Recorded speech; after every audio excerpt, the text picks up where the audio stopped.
Do I have an alibi? Chapter 1. The Ink That Bleeds. They called him the Oracle of Crime. Elliot Grange was a best-selling mystery author known for one chilling quirk. Every murder he wrote somehow echoed in real life, down to the details. Sometimes it was weeks later, sometimes mere days. The media called it a coincidence. The police had other terms, words like suspect and person of interest. Elliot preferred the phrase divine punishment. His latest manuscript was darker than ever. In The Vanishing Witness, a prominent defense lawyer was found dead in a locked room, a shattered watch in his left hand, a single red rose left on the scene. In the book, the killer was never caught. 2 days after Elliot submitted the draft, real blood stained the pages of reality. Chapter 2. Knock, knock. The knock came at 3:17 a.m. Detective Lena Harrow stood at his door, rain on her shoulders and suspicion in her eyes. She wasn't one for small talk. "You know why we're here, Mr. Grange?" Elliot blinked. "Let me guess. Another copycat?" She didn't blink. "More like a original." She held up a crime scene photo. The image was surreal, exactly as Elliot described in his novel, right down to the red rose. "You wrote this before it happened. That gives us motive." His mouth was dry. "I'm a writer. It's fiction." "Not anymore. Mr. Grange, do you have an alibi?" Chapter 3. The Manuscript. They took him downtown. The interrogation room smelled like cold coffee and despair. On the table, they placed his manuscript, The Vanishing Witness, and a stack of time-stamped files. Everything matched. Even the oddity that the victim's cat had scratched him moments before he died, a detail Elliot thought he'd invented. "I never met that man," Elliot said, sweat dripping down his temple. "I just write what comes to me." "What comes to you?" Harrow asked. "A ghost? A god? Or guilt?" He swallowed hard. I dream the murders. In pieces. Then I wake up and write. I thought they were just dreams." Chapter 4. The First Time. The first time it happened, 3 years ago, he wrote about a drowning in a rose garden fountain. It was an odd scene, poetic, almost beautiful. A woman floating among petals. 2 weeks later, a news alert pinged on his phone. Same death, same petals, same name. He tried to ignore it, until it happened again, and again. By the third, he stopped calling them coincidences. He started calling them warnings. So he changed his writing. No more murders. Just thrillers, suspense, puzzles with no body count. But his sales tanked. His agent begged for another murder mystery, and when he gave in, the killings resumed. Chapter 5. A Deal with Shadows. In his cell, Elliot stared at his notebook. They let him keep it. Harrow said, "Go ahead, write your way out of this." He did. He wrote of a second suspect, of fingerprints not yet discovered, of a hidden camera in the victim's study. As the ink dried, he prayed it would become real. The next morning, Harrow returned, a new photo in her hand. "You were right," she said. "There was a second set of prints. They belong to the victim's business partner. Seems you've got yourself an alibi." Elliot exhaled, but it wasn't relief. It was fear, because he hadn't written about what would happen next. Chapter 6. Do I have an alibi?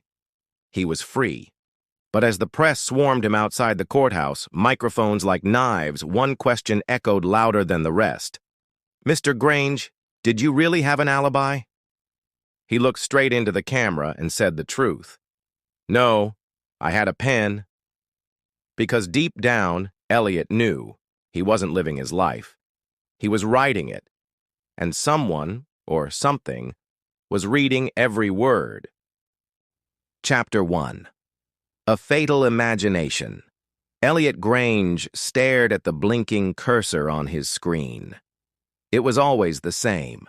The stories poured from him, urgent, vivid, scenes of betrayal, murder, deception. His agent called him a genius. His fans called him a prophet. The tabloids called him cursed, because every time Elliot finished a novel, the murder he wrote happened. He used to laugh it off, just coincidence, he told himself.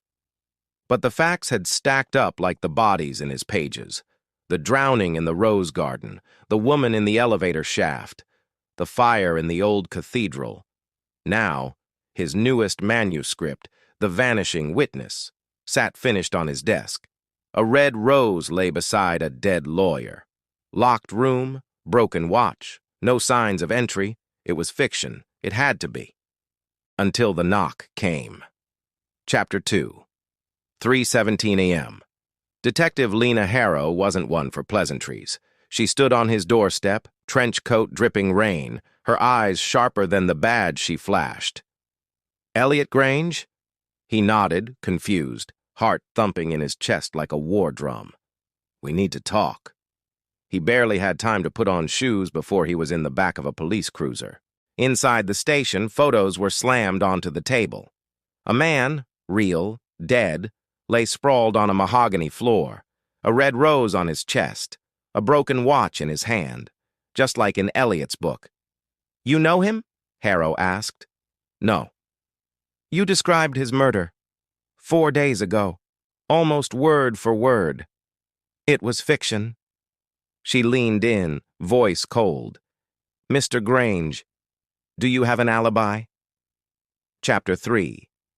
The Shadow in the Pages. The room smelled of old paper and burnt coffee. The manuscript lay between them, taunting him. "You even described the cat," Harrow said. "The one that scratched the victim's neck. That detail wasn't released." "I made it up." "No, Mr. Grange. You remembered it." His breath caught. He looked down at the manuscript. He hadn't written that line consciously. He remembered typing in a fog late at night, half asleep, half something else.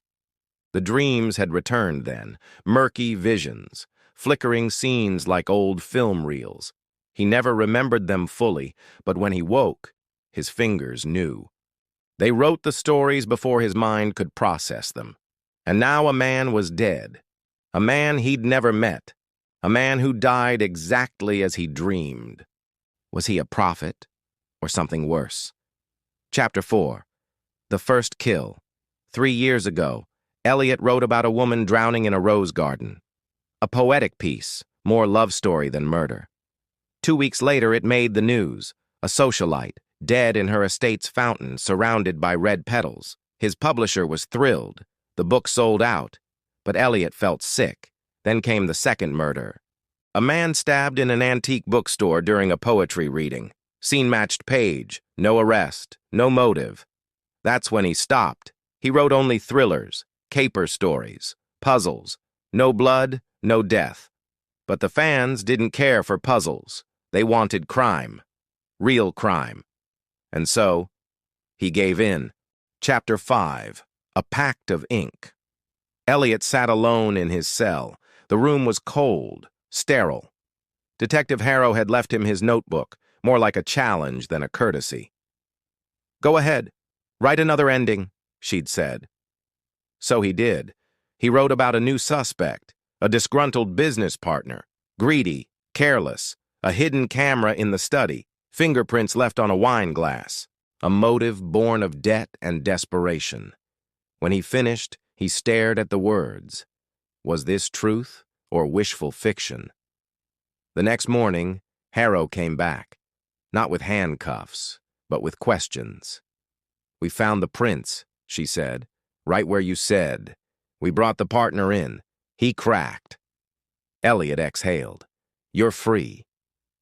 But it didn't feel like freedom. It felt like foreshadowing. Chapter 6, written in blood. Back at home, the media was waiting. "Mr. Grange, are you psychic? Did you plan the murder?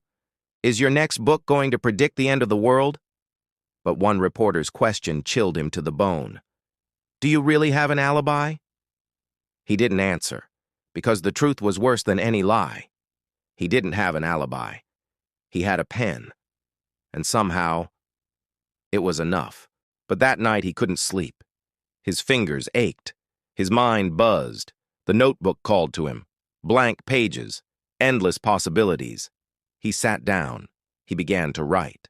And on the first line he penned, "The detective dies at dawn." Chapter 7. The Cost of Fiction. Harrow was found the next morning. Heart attack, they said. Natural causes. Final chapter. Do I have an alibi? He stood at his window staring out at the gray morning. Rain tapped the glass like a ticking clock. He no longer asked if he had an alibi. He knew the answer. No one did.